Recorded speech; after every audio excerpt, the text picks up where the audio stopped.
कैम्फेक्ट education. कैम्फेक्ट education में आप सबका स्वागत है। चलिएगा डिस्कस करते हैं। जो आपका DU BHU का एग्ज़ाम है उसी के क्वेश्चन में लेके आया हूँ, और जो आपका पेपर है वो आपको यहाँ पे मेंशन किया गया है बिलो लिंक के अंदर, वहाँ पे आप देख सकते हो और आपने रीड आउट कर भी लिया होगा। सही है, तो मैं डिस्कस करूँगा आपके पास क्वेश्चन जनरली फिजिकल केमिस्ट्री के जो पोर्शन मैंने पढ़ाया हुआ है, क्वेश्चन फ्रॉम 30 to 60। ध्यान दीजिएगा, ये क्वेश्चन मैं डिस्कस करने वाला हूँ और मैं आपको टॉपिक वाइज डिस्कस करूँगा 30 to 60। आप देख लीजिएगा, आप क्वेश्चन चेक करना चाहें चेक कर लीजिएगा, एक एक क्वेश्चन आपका यहाँ पे सॉल्यूशन मिलेगा। चलिएगा, देखो अगर बच्चों बात करें आपके इस पेपर की, तो पेपर में ऐसा कुछ भी नहीं था। ध्यान देना, चाहे आपने स्टैटिस्टिकल पढ़ा हो, चाहे आपने क्वांटम पढ़ा हो, चाहे आपने काइनेटिक्स पढ़ा हो, और थर्मोडायनेमिक्स, तो कम से कम स्टैटिस्टिकल प्लस क्लासिकल थर्मो के 8 से 9 क्वेश्चन आपके एग्जाम में पूछे गए थे। तो मैं एक एक क्वेश्चन वहाँ पर डिस्कस करूँगा, और क्योंकि इस क्वेश्चन के आपके पास जो पैटर्न होता है, इसमें आपके पास 120 मिनट्स में आपको, यानी कि 2 आवर्स में आपको यहाँ पे 120 क्वेश्चन करने होते हैं, यानी कि BHU आपको 1 मिनट में एक क्वेश्चन करने के लिए देता है। सही है, तो अब उसमें आपके पास कुछ क्वेश्चन में कैलकुलेशन थी, कुछ क्वेश्चन में बिल्कुल ही कैलकुलेशन नहीं थी, जिनको आप सीधे ही कैलकुलेट कर सकते थे। तो इसी प्रकार के एग्जाम में आपके क्वेश्चन पूछे गए थे कि आप 1 मिनट में आराम से सोल्व कर लो क्वेश्चन को, और कुछ तो बिल्कुल देखते हैं, आपको बस मार्क करना था, ये आंसर है। चलिएगा देखते हैं। क्वांटम से शुरू करता हूँ। क्वांटम से मेरा पहला जो टॉपिक है आपके पास क्वेश्चन डिस्कस का, वो आपका है क्वांटम का। ध्यान दीजिएगा, समझना, सारी बातें आपको समझ में आएंगी। देखो बिल्कुल आसान है। क्वांटम का 2 क्वेश्चन पूछे गए थे, क्वेश्चन नंबर 39। चलिएगा बच्चों, जो नेट वाली प्रिपरेशन कर रहे वो तो बता ही देंगे, और जो नहीं भी पढ़ रहे आपको कह रहा है बच्चों, आपको साइड 2s का वेव फंक्शन दे दिया, और आपसे वेव फंक्शन आपको दे दिया, वेव फंक्शन ये लिख के दिया, और आपसे ये कह रहा है बता दो भाई इसमें नोड कितने होंगे, इसमें नोड कितने होंगे। कमाल की बात है। अरे यार, ऐसा सवाल नेट में भी आया हुआ है, और वही सवाल आपको उठा के दे दिया यहाँ पे। लेकिन कमाल की बात यह है, इसने यहाँ पे मेंशन भी करके दे दिया, ये 2s का फंक्शन है। अरे बच्चों, अगर ये 2s का फंक्शन है तो आपको पता है, यहाँ पे हम छोटी क्लासों में पढ़ते हैं, नोड हमारे पास, नोड का फॉर्मूला अगर हम देखें तो नोड का फॉर्मूला हमारा क्या होता है, n-1। यहाँ से सीधा भी कैलकुलेट कर सकते हैं, 2 - 1 कितना आएगा, 1 आपका आंसर हो जाएगा। ये आपके पास होता है। अब अगर और भी ज़्यादा डिटेल में जाओगे बच्चों, तो आपको पता है क्या करते हैं, रेडियल नोड कैलकुलेट करते हैं। रेडियल नोड का फॉर्मूला क्या होता है, n-l-1 ये आपके पास होता है। और 2s ऑर्बिटल दिया है बच्चों, तो n की वैल्यू 2 हो गई, l की वैल्यू आपके पास क्या हो गई, 0 हो गई, क्योंकि 2s के लिए l 0 हो जाएगा। तो यहाँ पे रेडियल नोड कितना आ गया, 1। और बच्चों आपको पता है एंगुलर नोड की बात करें, क्योंकि उसने स्पेसिफाई नहीं किया कि रेडियल नोड बताओ, एंगुलर नोड बताओ, आपसे नोड पूछ लिया, तो यानी कि टोटल नोड पूछ रहा है। एंगुलर नोड होता है l की वैल्यू s के लिए क्या होती है, 0। तो टोटल नोड एक ही आएगा, वो भी रेडियल ही होगा, वो नोड भी आपका क्या होगा, रेडियल। आपसे नोड की बात कर रहा था, बिल्कुल सिंपल सा क्वेश्चन पूछा गया था, देखो कितना आसान था। और थोड़ा क्वांटम में जाए फंक्शन को, अगर रेडियल नोड चेक करना होता है तो बच्चों क्या करते हैं, रेडियल पार्ट को 0 के बराबर रख देते हैं। बाउंड्री कंडीशन को छोड़ के आपके पास जहाँ फंक्शन 0 होता है उसको हम रेडियल नोड बोल देते हैं। तो इस फंक्शन में आप जाओगे तो इस रेडियल पार्ट को आप 0 के बराबर रखोगे, तो वहाँ से आप पोजिशन ऑफ नोड भी कैलकुलेट कर सकते हो। तो ये बिल्कुल सिंपल सा क्वेश्चन था। तो इसका जो सही आंसर होगा वो आपका होगा 1। 2s का फंक्शन दिया था, 2s में आपके पास नोड कितना आता है, 1 नोड आता है बच्चों। ग्राफ भी तो बनाया था हमने, याद करो, सारी बातें सिखाई थी, हमने कुछ छोड़ा नहीं, वो बात अलग है, क्वेश्चन बिल्कुल आसान पूछ लिया। 2s का जब हम ग्राफ प्लॉट करते हैं, ध्यान दीजिएगा, हम 1s का ही बनाते हैं, 2s का ही बनाते हैं। 2s का जब हम रेडियल डिस्ट्रीब्यूटिव फंक्शन लेते हैं, याद हो तो r2 इसके बीच में ग्राफ प्लॉट करते हैं, और फिर आप चलते हो, जब ये ग्राफ प्लॉट करते हैं तो ग्राफ कुछ ऐसा आता है। ध्यान दीजिएगा, ये आपके पास, तो यहाँ पे एक नोड आता है, तो उस नोड की पोजीशन भी आप कैलकुलेट कर देते हो। यहाँ पे 2s में 2 आपके पास क्या आते हैं, मैक्सिमा आते हैं। तो बिल्कुल आसान सा सवाल था, ज़्यादा कुछ भी नहीं था। चलिए आगे बढ़ते हैं। क्वांटम का दूसरा सवाल 3 क्वेश्चन पूछे गए थे क्वांटम से। दूसरा सवाल आपका क्वेश्चन नंबर 40, बिल्कुल आसान भाई, इससे आसान क्या कहेगा। कह रहा था श्रोडिंगर वेव इक्वेशन ही से, श्रोडिंगर वेव इक्वेशन आपको मेंशन करके दे दी 8π²m del square plus v। आपको पता है ये हमारे पास क्या होता है, हैमिल्टोनियन ऑपरेटर होता है बच्चों, ये आपने पढ़ा हुआ है। Hamilton kinetic energy plus potential energy into Sai आपको मेंशन करके दे दिया इज इक्वल टू ई साई। यहाँ पे कह रहा है v क्या है। अरे बच्चों हैमिल्टोनियन ऑपरेटर में 2 चीज़ें होती हैं, एक काइनेटिक एनर्जी का ऑपरेटर और एक पोटेंशियल एनर्जी का ऑपरेटर। काइनेटिक एनर्जी को जनरली हम यहाँ पे t से भी रिप्रेजेंट कर देते हैं और ये क्या होता है v, पोटेंशियल एनर्जी। तो बच्चों यहाँ से v आपके पास क्या होगा, ऑप्शन दे रखा था, तो आपका आंसर क्या होगा, पोटेंशियल एनर्जी। बी ऑप्शन हो जाएगा, बी ऑप्शन बी। बिल्कुल आसान सवाल। अब देखो तीसरा क्वेश्चन। अरे भाई अब बताओ, ये इनमें 1 मिनट भी नहीं लगता, कह रहा था normalisation constant of the wave function. कह रहा है 1D बॉक्स है जिसकी लेंथ 0 से a है, 1D बॉक्स है जिसकी लेंथ 0 से a है, और इसका वेव फंक्शन जो है वो है ax साइन n πx/a, ये है। बताओ ax नॉर्मलाइजेशन कांस्टेंट क्या होगा। अरे भाई कैसे ऑप्शन दे रखे हैं। अरे 1D का बॉक्स 0 से लेंथ, वेव फंक्शन क्या हो जाएगा, √2/a साइन n πx/a। और ये जो नॉर्मलाइजेशन कांस्टेंट, ये हम कैलकुलेट नहीं करते क्या, नॉर्मलाइजेशन कांस्टेंट क्या हो जाएगा, √2/a। लो भाई ये आंसर हो गया। और ये ऑप्शन ए में ही दे रखा था, ऑप्शन ए √2/a, ये आपका ये ऑप्शन बन गया। कितने आसान क्वेश्चन पूछे गए हैं, सही है ना। तो बच्चों क्वांटम के 3 क्वेश्चन थे, मुझे नहीं लगता कोई बच्चा इन क्वेश्चन को नहीं कर पाएगा, बिल्कुल आसान सवाल थे। चलिएगा अब मैं आगे बढ़ता हूँ। तो पहला का हमने किसके क्वेश्चन डिस्कस किए बच्चों, क्वांटम मैकेनिक्स के। और मैं क्वेश्चन मार्क भी करते चलता हूँ, नंबर भी डालते चलता हूँ, ध्यान दीजिएगा। ये क्वेश्चन था आपका 46 नंबर, जो एग्जाम आपको मेंशन दिया है पेपर यहाँ पे, क्वेश्चन नंबर 46, सही है। चलिएगा आगे बढ़ते हैं। देखो अब बात करता हूँ मैं थर्मोडाइनेमिक्स की। अरे यार थर्मो में देखो कितने आसान क्वेश्चन पूछे। लो भाई रिपीट नेट में पूछ लिया, हर जगह पूछता है। क्वेश्चन नंबर 51 कह रहा है which of the following thermodynamic function of mixing is not correct for ideal solution. Ideal solution के लिए बताओ इनमें से मिक्सिंग में क्या गलत है। पहला ऑप्शन देखो भाई, आइडियल मिक्सिंग में आप सबने पढ़ा होगा डेल एच मिक्सिंग 0 होता है, बिल्कुल सही बात है, ये तो गलत नहीं हो सकता। दूसरा ऑप्शन दिया डेल एस मिक्सिंग, बिल्कुल सही है सर, ये फॉर्मूला हम पढ़ते हैं NiLnXi, ये भी सही है, हमसे इनकरेक्ट पूछा डेल वी मिक्सिंग, भाई डेल वी मिक्सिंग भी 0 होता है। Del G mixing, fourth option में क्या दिया था, del G mixing is equal to 0। बच्चों ध्यान दीजिएगा, अगर ideal mixing, condition of ideal mixing, ध्यान दीजिएगा, आपसे इनकरेक्ट पूछा था। अरे यार क्या आंसर हो जाएगा, डी। क्या होता है भाई साहब, आइडियल मिक्सिंग में डेल एस मिक्सिंग जो होता है वो ग्रेटर देन 0 होता है और del G mixing less than 0 होता है। बताओ कितना आसान सवाल। देखो आइडियल मिक्सिंग से टीफर में भी सवाल आता है, गेट में भी पूछता है, नेट में भी पूछता है, BHU में पूछा हुआ है और फिर से यहाँ से क्वेश्चन पूछ लिया। तो इंपॉर्टेंट टॉपिक होता है, कुछ क्वेश्चन वहाँ से बनते ही हैं। जैसे ये सर नेट में, DIFR में, गेट में भी यहाँ से पूछा गया, आपके DU BHU में आइडियल मिक्सिंग से क्वेश्चन पूछ लिया, कौन सा इनकरेक्ट है। तो ये क्या आना चाहिए था, लेस देन 0 इक्वल टू 0 दे दिया, आपसे इनकरेक्ट ही पूछा था, तो ये आंसर हो जाएगा डी। पहला सवाल थर्मोडायनेमिक्स का। चलता हूँ आगे। लो भाई लो ध्यान दीजिएगा, एक और सवाल देखो, क्वेश्चन नंबर 48 कह रहा है if N1 N2 represent moles of 2 component. ध्यान दीजिएगा, कह रहा है 2 कंपोनेंट है, एक का केमिकल पोटेंशियल μ1 है, एक का केमिकल पोटेंशियल μ2 है, और भाई साहब कह रहा है इसके मोल हैं N1, इसके मोल हैं N2। ये कह रहा है, ये गिवन है, आपने क्वेश्चन रीड आउट भी किया होगा, देख लो, बिल्कुल आसान है। कह रहा है then the Gibbs Duhem equation for a binary system. अरे यार गिब्स ड्यूम इक्वेशन पूछ रहा है, गिब्स ड्यूम इक्वेशन नेट में भी पूछा हुआ सवाल है, नेट में भी पूछा हुआ सवाल। आपको बोला था कि कई बार नेट गेट के क्वेश्चन यहाँ आते हैं डीए में। गिब्स ड्यूम इक्वेशन क्या होती है? गिब्स ड्यूम इक्वेशन क्या लिखते हैं हम भाई? क्या लिखते हैं? समेशन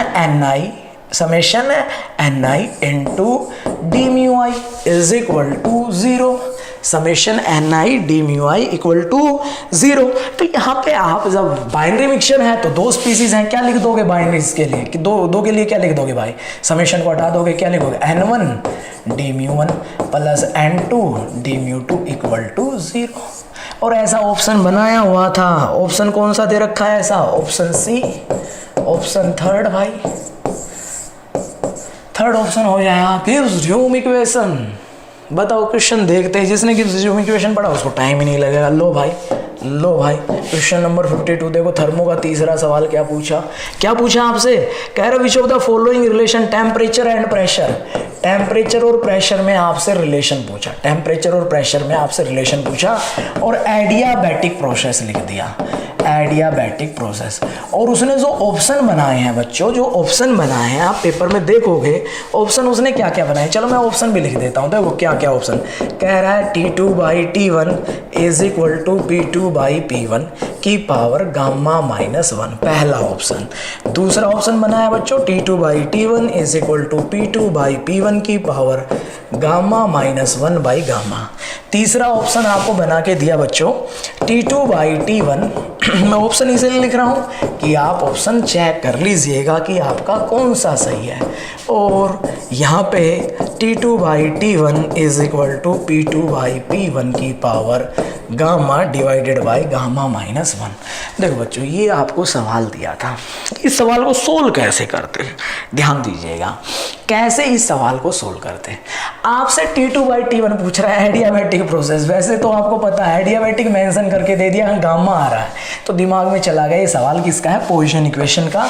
और आप एडियाबैटिक में रिलेशन पढ़ते हो, रिलेशन क्या होता है हमारे पास? ध्यान दीजिएगा, T gamma P1 minus gamma is equal to constant. ये हम पोजीशन इक्वेशन पढ़ते हैं किसमें? रिवर्सिबल एडियाबैटिक प्रोसेस में। लेकिन यहाँ हम देखो केवल हमें एडियाबैटिक प्रोसेस लिख के दिया, वैसे लिखना चाहिए था रिवर्सिबल नहीं लिखा तो भी हमें पता है ऑप्शन में गामा आ रहा है तो कॉमन सी बात है, पोजीशन इक्वेशन का सवाल है। तो हम क्या लिखेंगे भाई? इसको अप्लाई कर दो, क्या लिखोगे? T1 gamma P1 1 minus gamma is equal to T2 gamma P2 minus gamma. T2/T1 पूछ रहा है बच्चों, तो T2/T1 करेंगे, T2/T1 चलिएगा कर देते हैं, T2/T1 करेंगे। तो यानी कि T2 के नीचे मैं क्या लेके गया? इधर लेके चले जाओ, कोई बात नहीं, इधर लेके चले जाओ। T2/T1 बनाएंगे, T2/T1 गया की पावर क्या हो जाएगी? गामा। P2 को इधर ले आओ, P1/P2 की पावर 1 माइनस गामा। अब बच्चों देखो, सबसे पहला काम होता है, हमने ये सोल्व किया, क्या ऐसा हमारे पास कोई ऑप्शन है? कोई ऑप्शन ऐसा नहीं है। यहाँ 1 माइनस गामा होता तो ये ऑप्शन हम सोचते भी, लेकिन यहाँ गामा माइनस 1 है, ध्यान दीजिएगा। तो यहाँ पे अगर मैं बात करूँ तो यहाँ अगर हम सोल्व करेंगे तो मेनली हमें यहाँ पे T2/T1 निकालना है, T2/T1। तो यानी कि T2/T1 अगर निकालना है सर तो हमें गामा को इधर लेके जाना पड़ेगा, ठीक है, गामा को इधर लेके जाएंगे। दूसरी बात, यहाँ पे ऑप्शन में P2/P1 कर रखा है, तो बच्चों देखो ये सब छोटा सा मैथ आप सबको आता होगा। अगर इधर से मैं पलटूंगा P2/P1 लिखूंगा तो आपको पता है बाहर जो पावर यहाँ 1 माइनस गामा थी उसके बाहर कैसा साइन आ जाएगा? Minus is equal to T2/T1 की पावर गामा। यहाँ से माइनस को अंदर ले जाऊंगा, P2/P1 की पावर क्या बन जाएगा बच्चों? Gamma minus 1 is equal to T2/T1 की पावर गामा। और ये सब एक्सप्रेशन हमने पढ़े थे, सब थर्मोडायनेमिक्स में हमने पढ़ा हुआ है क्या है। और आपको मैं बार बार बोलता था भाई पोजीशन इक्वेशन से आपसे सवाल पूछा जा सकता है, बताओ इनमें से कौन सा करेक्ट है। तो वैसा ही सवाल बना के दे दिया, कुछ था भी नहीं। T2/T1 किसके बराबर हो जाएगा? नीचे ले आओ, P2/P1 की power gamma minus 1 divided by gamma. लो भाई, ये थर्मो का क्वेश्चन पूछा गया नंबर 4। कितने आसान क्वेश्चन पूछे गए हैं, ऐसा कुछ भी नहीं था। ध्यान देना, आगे चलता हूँ। नेक्स्ट क्वेश्चन नंबर 53 आपके पेपर का क्वेश्चन नंबर 53 कह रहा है which one of the following is correct for an ideal gas. Ideal gas के लिए विच ऑफ द फॉलोइंग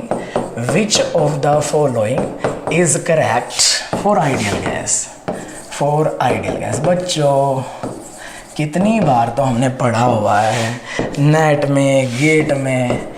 अरे पहला ऑप्शन दिया del P by del T at constant V equal to 0, दूसरा option del V by del T at constant P equal to 0, तीसरा option लो भाई del U by del V at constant T equal to 0, और D option del U by del T at constant V equal to 0। बच्चों ideal gas के लिए पहली बात तो देखो, आइडियल गैस के लिए आप कहते हो P V is equal to N R T होता है, P V is equal to N R T होता है, P बराबर N R T by V होता है। तो पहला ऑप्शन आपके पास देखो, P का डेरिवेटिव T के साथ वॉल्यूम कांस्टेंट, P का डेरिवेटिव T के साथ वॉल्यूम कांस्टेंट, तो ये तो हमारे पास क्या आ जाएगा एन आर बाई वी। ये जीरो थोड़ी हो सकता है। आपसे which of the following correct पूछा है, करेक्ट पूछा है, करेक्ट।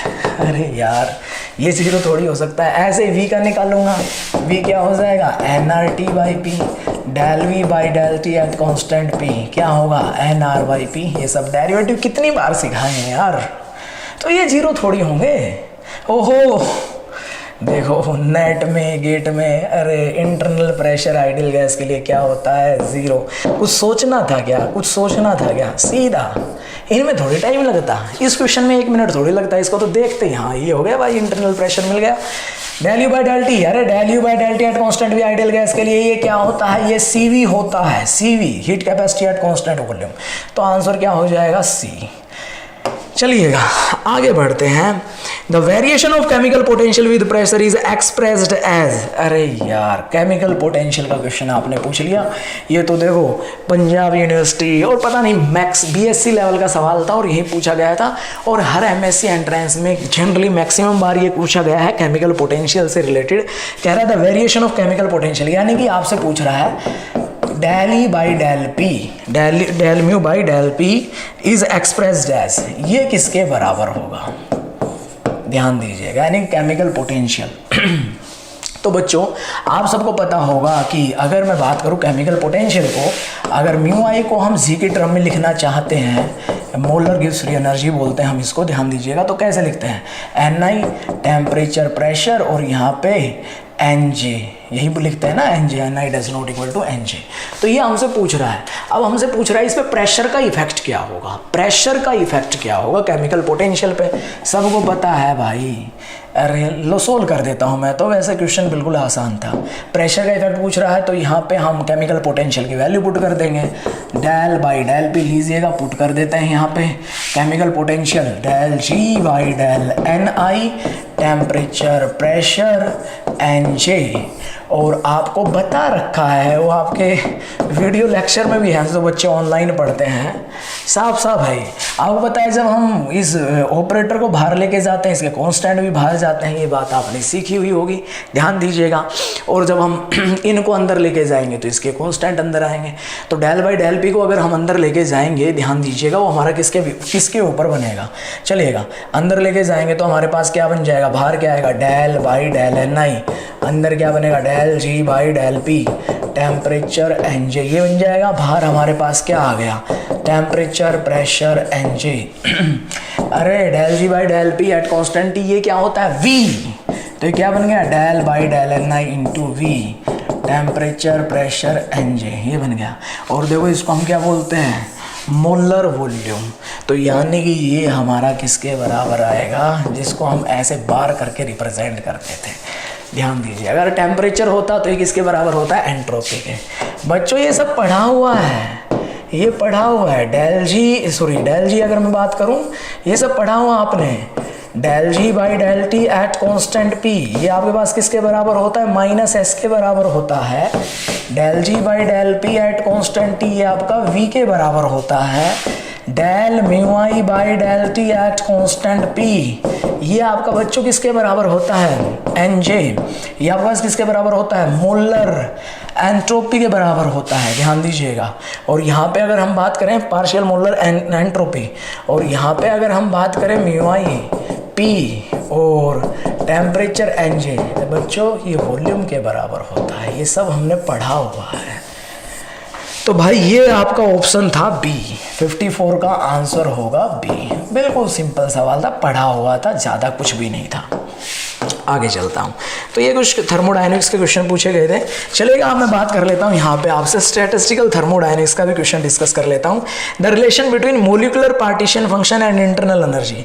भाई कितनी बार पढ़ा होगा, U इज इक्वल टू किसके बराबर होता है, nRT square del Ln/Q/Δt at constant V। बच्चों अगर आपको याद नहीं हो तो, याद होना तो चाहिए वैसे, ध्यान दीजिएगा। क्वेश्चन नंबर 55 का थर्ड, याद करो जब मैं आपका टेस्ट सीरीज चल रही थी, टेस्ट सीरीज जिन बच्चों ने पेपर दिया है, टेस्ट सीरीज ज्वाइन की थी, याद करो उसमें इंटरनल एनर्जी का सवाल था। और मैंने साफ साफ आपको ये बात बोली थी भाई, इंटरनल एनर्जी से DU/BHU में बहुत बार सवाल पूछा गया है।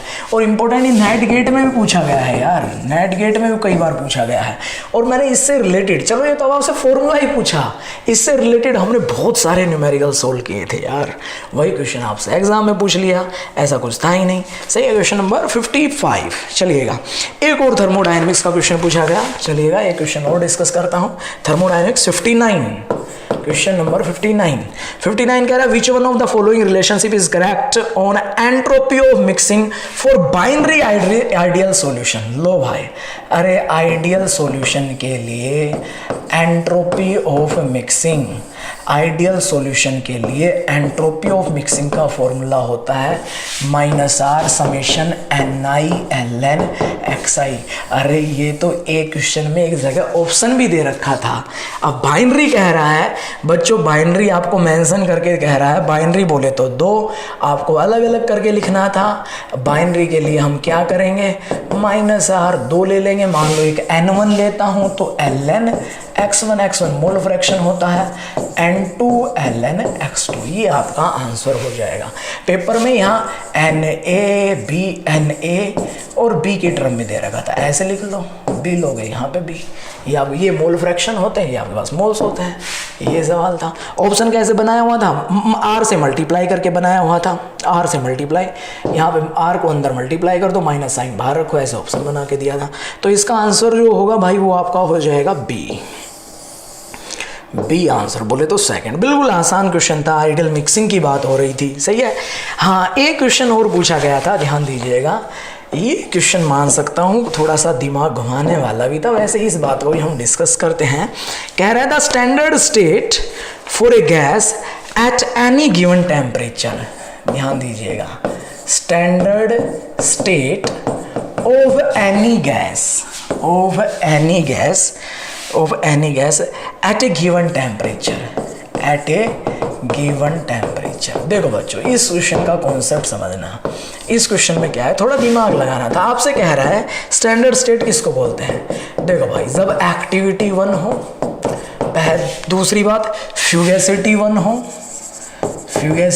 हो, तीसरी बात कह रहा है एक्टिविटी इज ग्रेटर देन फ्यूगेसिटी।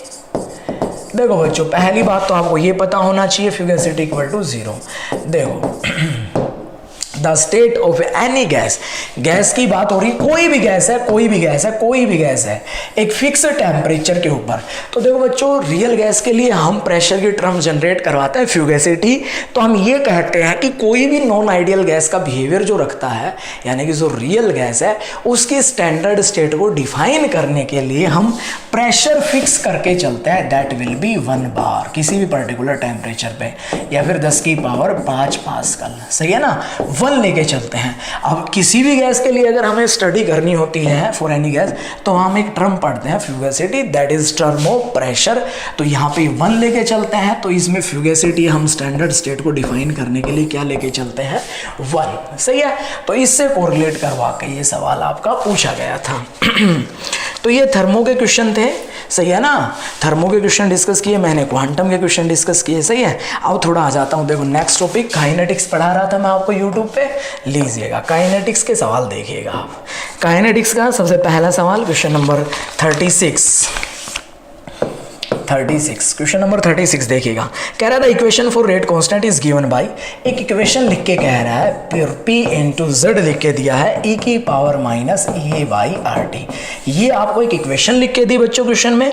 कह रहा है यहाँ पे the equation of rate constant is given by this, a chemical reaction will produce more rapidly, ध्यान दीजिएगा, एक chemical reaction will produce more rapidly if there is a decrease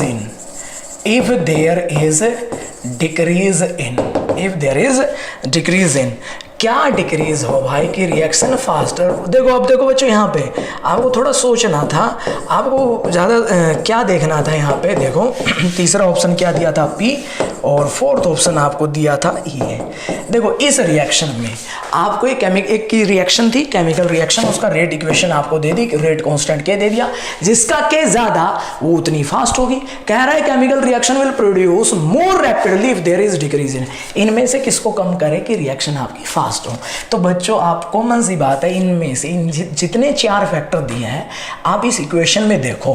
पहली बात, P को कम करोगे तो K कम होगा, Z को कम करोगे तो K कम होगा, और हमें रिएक्शन को फास्ट करवाना है, रिएक्शन को फास्ट करवाने है कि K ज़्यादा आना चाहिए, K ज़्यादा आना चाहिए। तो आप E को बढ़ाते हो तो E की पावर में नेगेटिव होगा तो K कम होगा, एक्टिवेशन एनर्जी को बढ़ाते हो तो यहाँ से आप ये कह सकते हो, अगर मैं E एक्टिवेशन एनर्जी को कम करूँगा तो E की पावर में नेगेटिव कम बनेगा, E की पावर नेगेटिव कम बनेगा तो K की वैल्यू ज़्यादा होगी, और K की वैल्यू अगर ज़्यादा हो गई तो रिएक्शन फास्ट फुल करेगी। सिंपल आंसर था ये, कुछ भी नहीं था। 37 नेक्स्ट क्वेश्चन फ्रॉम काइनेटिक्स देखिएगा। For a second order reaction the time required to decompose 75% related to T half by a factor. ओहो, कह रहा है 70% रिएक्शन खत्म हो गई, ये आपसे कह रहा है, और ये T 50% बोले तो T हाफ के इन दोनों के बीच में रिलेशन पूछ रहा है, किस फैक्टर से आपस में रिलेट करते हैं, किस काइनेटिक्स के लिए, सेकंड ऑर्डर काइनेटिक्स के लिए। ध्यान दीजिएगा, ये कह रहा है, ऑप्शन भी बना के दिए। देखो फैक्टर आपसे पूछा है, रेशियो नहीं बोला, फैक्टर बोल रहा है। B option 3, C option 2, D option 4, ये 4 ऑप्शन दे दिए। बच्चों सवाल बिल्कुल आसान था काइनेटिक्स का, आप सब कर दोगे, अब वो पढ़ा रखा है। काइनेटिक्स का रेट एक्सप्रेशन क्या होता है, 1/a is equal to 1/a naught. General expression यही लेके चलेंगे, सेकेंड ऑर्डर बोला है तो यहाँ पे हम क्या लिखते हैं भाई, KT, ये हमारे पास एक्सप्रेशन होता है सेकंड ऑर्डर का। अब देखो हाफ लाइफ की बात करता हूँ। हाफ लाइफ आप सबको पता भी होगा, हाफ लाइफ का मतलब ये होता है, हम क्या करते हैं आपको पता होना चाहिए, T की जगह T आप पढ़ते हैं, और आप पढ़ सकते हो लेक्चर में बहुत अच्छे से डिटेल में डिस्कस किया गया है। ध्यान दीजिए 37 क्वेश्चन की बात कर रहे थे हम काइनेटिक्स में, ध्यान दीजिएगा। आपसे T हाफ और T 75 के बीच में रिलेशन पूछा था for a second order reaction. ध्यान दीजिएगा, सेकेंड ऑर्डर रिएक्शन के लिए तो बच्चों आपको पता है, अच्छे से आपको बताया गया है कि यहाँ पे जो हमारा जो काइनेटिक्स के अंदर हमारे पास सेकंड ऑर्डर का रेट एक्सप्रेशन होता है वो होता है 1/a is equal to 1/a naught plus KT। अगर हम इस एक्सप्रेशन में हाफ लाइफ की बात करें तो आपको पता है अगर T हाफ पुट करता हूँ तो हमें पता है जो कंसंट्रेशन रिएक्टेंट की बचती है वो 50%, A नॉट बाई 2 बच जाएगी। तो अगर हमारे पास जो एक्सप्रेशन है 1/a is equal to 1/a naught plus KT, इसमें पुट करूँगा A नॉट बाई 2 तो ये बन जाएगा 2/a naught is equal to 1/a नॉट K इंटू T हाफ, ये हमारे पास बनेगा। यहाँ से T हाफ निकालूंगा तो 2/a नॉट में से 1/a नॉट जाएगा, 1/a naught is equal to K into T half, और ये डायरेक्ट फॉर्मूला है बच्चों, आपको पता होता है T हाफ हमारा होता है 1/a नॉट इंटू K। तो इसके बीच में तो T हाफ है, ध्यान दीजिएगा। दूसरा हमारे पास यहाँ पे क्या होगा, ध्यान दीजिएगा, T75 हमें निकालना है। तो T75 का मतलब क्या हो गया, T75% हमें निकालना है, तो उसका मतलब ये है जो हमारी रिएक्शन है, ध्यान दीजिएगा 75 रिएक्शन आपकी खत्म हो चुकी है।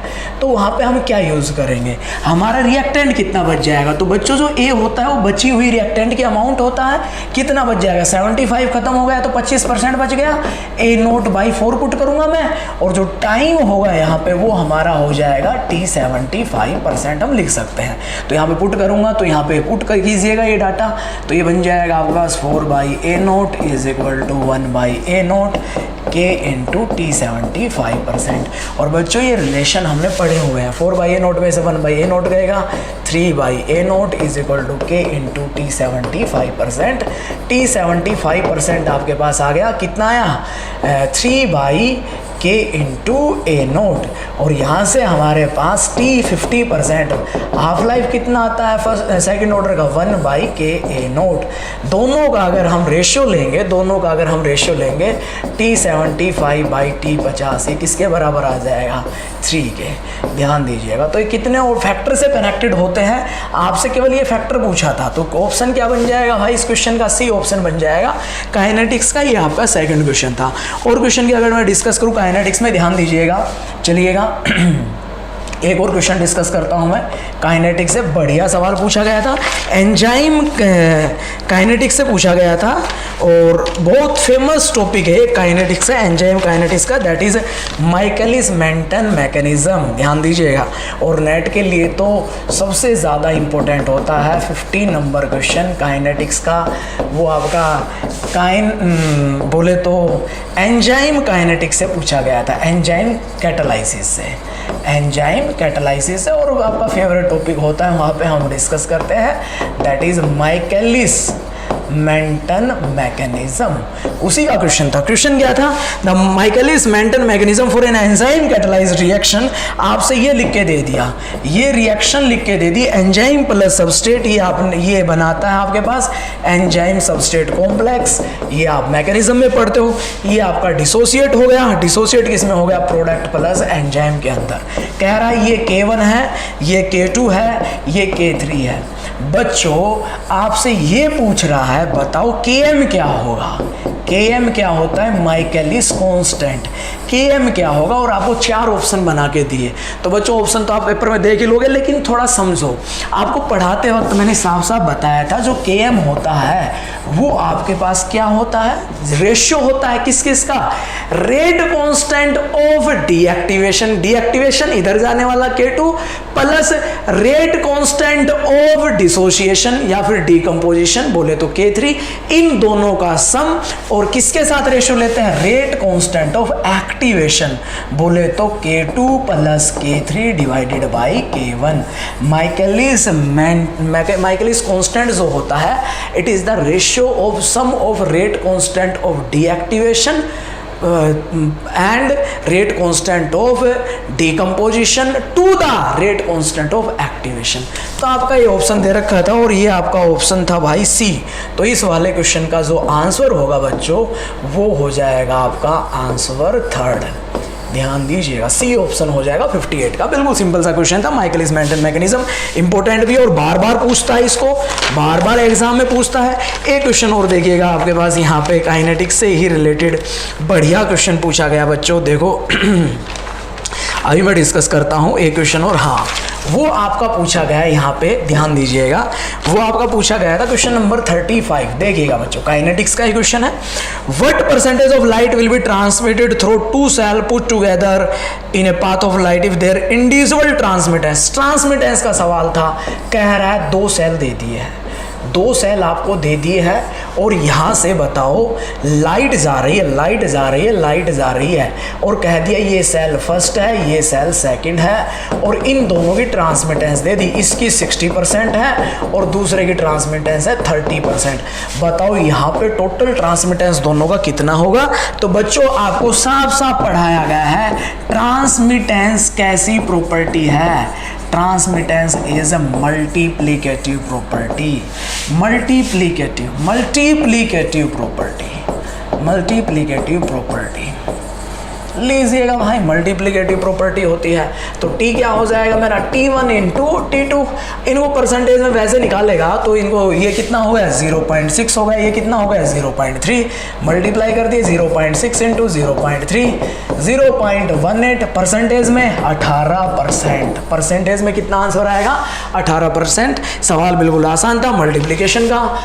ट्रांसमिटेंस मल्टीप्लिकेटिव होता है, तो इसका आंसर हो जाएगा ए, बोले तो फर्स्ट ऑप्शन हो जाएगा, फर्स्ट इज राइट। ओहो, एक सवाल और पूछा गया आपका साल्ट इफेक्ट से, काइनेटिक्स में साल्ट इफेक्ट से क्वेश्चन पूछा गया 33। एक और सवाल देखो, साल्ट इफेक्ट हम पढ़ते हैं बच्चों लो के बाई के नोट, ध्यान दीजिएगा, twice of Z A Z B into root I, I हमारे पास आयनिक स्ट्रेंथ होती है, ये इक्वेशन हम पढ़ते हैं बच्चों। अब आपसे एग्जाम में जो इक्वेशन दी थी ना, वो सेम ऐसे इक्वेशन बना के दी थी आपको, लो के बराबर ध्यान दीजिएगा, लो के बराबर इज इक्वल टू लोग के नोट। एग्जाम में जो क्वेश्चन पूछा गया था 1.02 Z A Z B into root mu लिखा हुआ था, पूछा ये इक्वेशन कौन सी है। और बच्चों इसके जो ऑप्शन दिए थे ना, ध्यान देना ऑप्शन देखो, पहला जो ऑप्शन दिया था इसका वो आपका था ब्रोंस्टेड बेंजरम इक्वेशन, ब्रोंस्टेड बेंजरम ध्यान देना,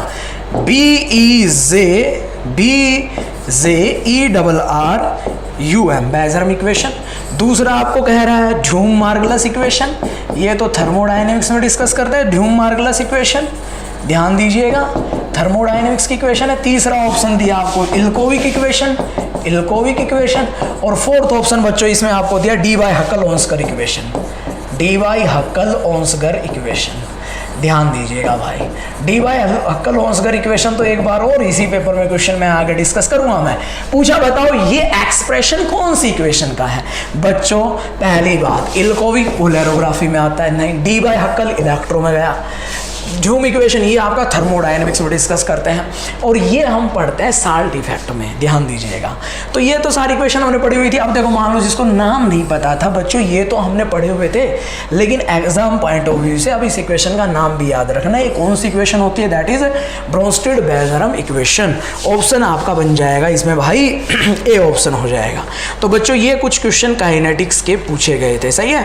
तो 4 से 5 क्वेश्चन काइनेटिक्स के थे, थर्मोडायनेमिक्स के सबसे ज्यादा क्वेश्चन थे, 9 क्वेश्चन पूछे गए थे। एक क्वेश्चन रह गया था थर्मोडायनेमिक्स का, that is statistical plus thermo, दोनों को मिला के 9 क्वेश्चन पूछे गए थे। एक क्वेश्चन और था, क्वेश्चन नंबर 38, वो आपका था विच one of the following has the highest value, कौन से पार्टीशन, 4 ऑप्शन में पार्टीशन फंक्शन पूछे गए थे, किसके हाईएस्ट वैल्यू होगी। तो बच्चों पार्टीशन फंक्शन क्या होता है, समेशन जी आई ई की power minus E I by के बी टी, यही होता है हमारा पार्टीशन फंक्शन। अलग अलग स्टेट में लिखूंगा तो क्या लिखता हूँ भाई, G1 ई की पावर माइनस E1 बाई के बी टी, कहीं पे 0 से भी शुरू होता है, G2 ई की पावर माइनस E2 बाई के बी टी, ऐसे चलता जाता है। अब बच्चों आपको पता है यहाँ पे अगर Q will be inversely proportional to E, energy जिसकी ज़्यादा होगी, जिसमें एनर्जी आपकी ज़्यादा होगी, उसका पार्टीशन फंक्शन, उस मोशन के कोरस्पॉन्डिंग पार्टीशन फंक्शन का मैग्नीट्यूड कम आएगा। अब आपको पता है, देखो यहाँ से देख लो, E ज़्यादा तो Q कम, क्योंकि आपको पता है Q क्या होता है आपके पास भाई, Q क्या होता है, पार्टीशन फंक्शन।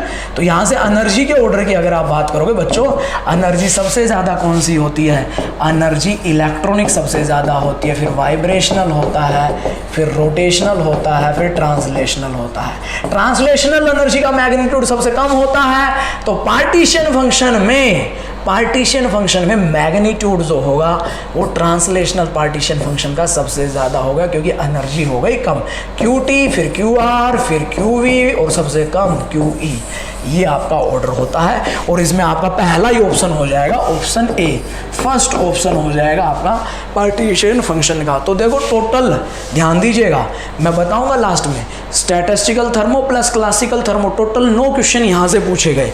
टोटल कितने क्वेश्चन पूछे गए, 9, 3 क्वांटम के क्वेश्चन पूछे गए, काइनेटिक्स से आपके 5 क्वेश्चन पूछे गए। तो ये हमारे पास था, सही है। अब मैं बात करता हूँ थोड़े स्पेक्ट्रा से रिलेटेड जो क्वेश्चन पूछे गए हैं, ध्यान दीजिएगा। तो सबसे पहली बात अगर मैं बात करूँ स्पेक्ट्रा की, क्वेश्चन नंबर 41 डिस्कस करता हूँ, क्वेश्चन नंबर 41 ध्यान दीजिएगा, स्पेक्ट्रा से रिलेटेड था। कह रहा है splitting of molecular rotational energy level in the presence of external electric field, ध्यान दीजिएगा, the splitting of rotational energy level in the presence of electric field. बच्चों याद करो, इलेक्ट्रिक फील्ड की प्रेजेंस में जो इफेक्ट होता है, मैंने कई जगह डिस्कस करता हूँ इस बात को, वो आपका होता है स्टार्क इफेक्ट।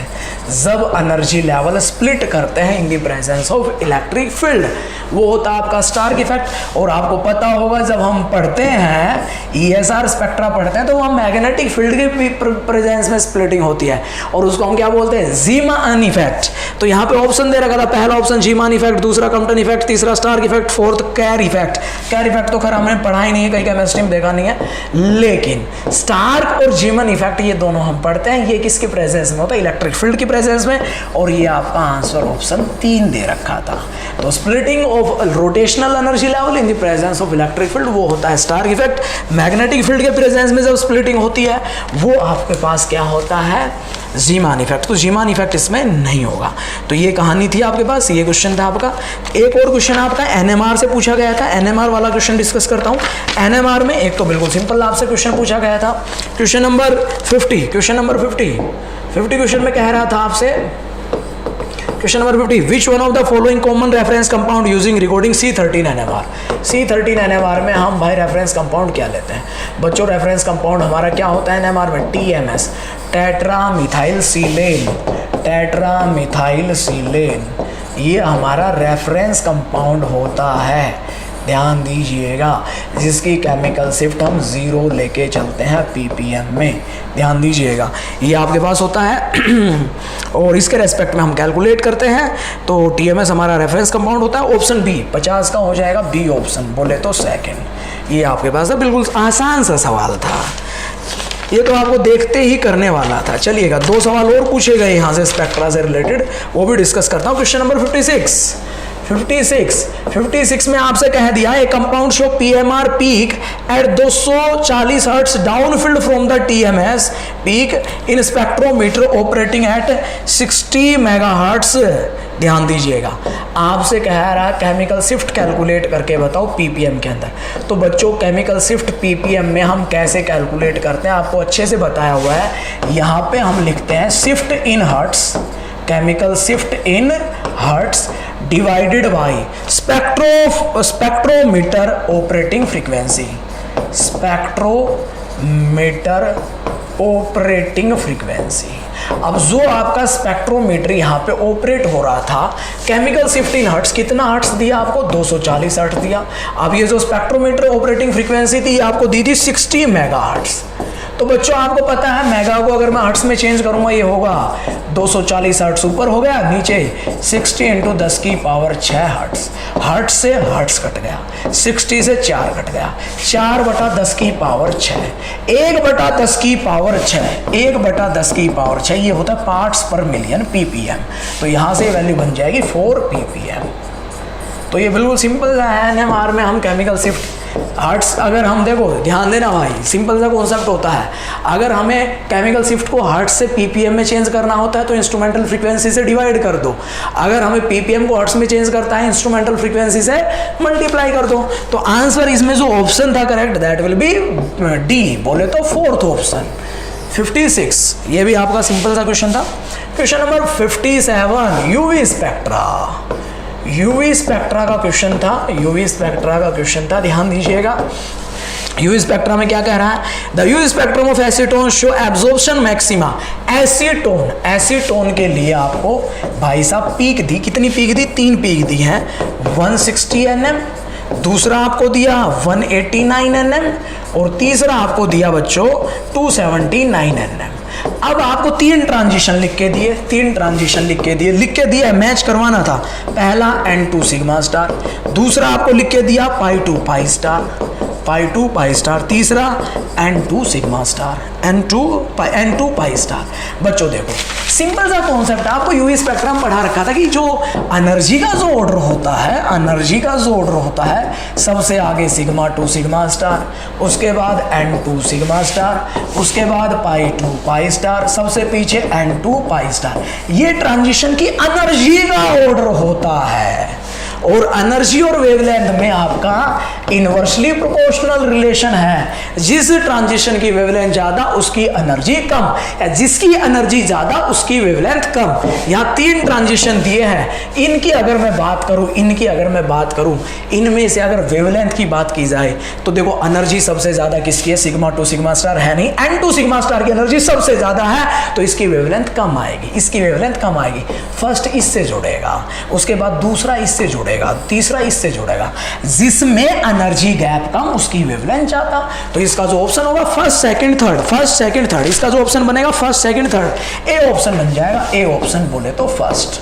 बिल्कुल सिंपल सा क्वेश्चन था। तो भाई ये क्वेश्चन हो गए आपके सारे के सारे जो मैंने यहाँ पे डिस्कस किए हैं।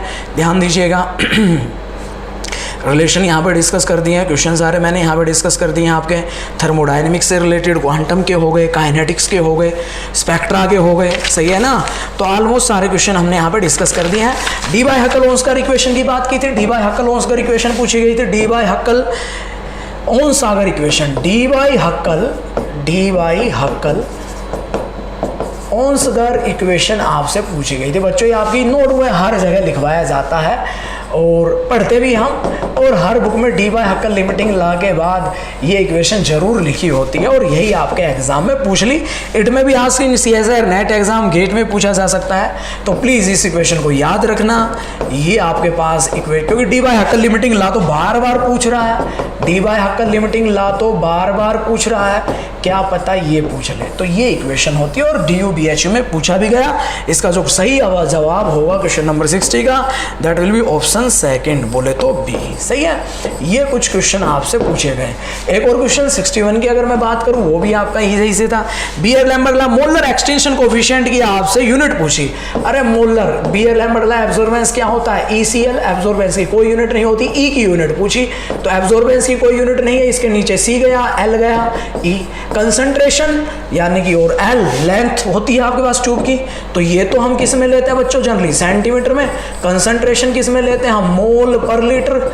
एब्जॉर्बेंस की कुछ यूनिट होती नहीं, तो एक्सटेंशन कोएफिशिएंट की यूनिट क्या बनेगी, सेंटीमीटर ऊपर जाएगा, सेंटीमीटर इनवर्स बोलेगा, मोल ऊपर जाएगा, इनवर्स बोलेगा, लीटर ऊपर जाके इनवर्स का ये हो जाएगा, mole inverse litre centimetre, mole inverse आएगा और लीटर आएगा और सेंटीमीटर इनवर्स, ये बन जाएगा आपके पास। बोले तो डी ऑप्शन आएगा, 61 का डी आएगा। आसान सा सवाल पूछा गया था ये भी। तो ये तो आपके पास क्वेश्चन पूछे गए हैं। तो स्पेक्ट्रा डिस्कस हो गया है, सारे क्वेश्चन जो रहते हैं ऑलमोस्ट सारे क्वेश्चन डिस्कस हो गए हैं। एक क्वेश्चन आपके पास ये था, क्वेश्चन नंबर 47, भाई नंबर ऑफ इलेक्ट्रॉन की बात हो रही थी। अरे यार ये तो बेसिक सा क्वेश्चन है। देखो आपको पता है नंबर ऑफ सब ऑर्बिटल कितने होते हैं, नंबर ऑफ सब ऑर्बिटल कितने होते हैं, 2l+1। डी ऑर्बिटल के लिए L कितना होता है, 2, तो उसमें नंबर ऑफ ऑर्बिटल कितने हो गए, 5। ये नंबर ऑफ सब ऑर्बिटल का फॉर्मूला होता है। एक ऑर्बिटल में 2 इलेक्ट्रॉन आते हैं, 2 फिल कर दो। अब L की वैल्यू कहाँ से कहाँ होती है, L 0 से शुरू होता है, और L आपका n से 1 कम होता है, L आपका n से 1 कम होता है। तो ये आपका ऑप्शन बन जाएगा, सिंपल सा क्वेश्चन था। ये आपका थर्ड ऑप्शन हो जाएगा। पूछा गया था the expression of calculating the total number of electron in energy level NLR plus principal quantum number and azimuthal quantum number. तो ये तो सब वाकिफ है, ये सब वाकिफ हैं। जो L लिखते हैं वो n से 1 कम होता है, बाकी तो चलता जाता है। ये तो आपने पढ़ा ही होगा, ये आपका हो जाएगा, इसमें कुछ भी नहीं था। एक क्वेश्चन 49 पूछा गया, क्वेश्चन नंबर 49। भाई ये थ्योरेटिकल क्वेश्चन ऐसे आते हैं हर एग्जाम में, कुछ ना तो पूछता ही है।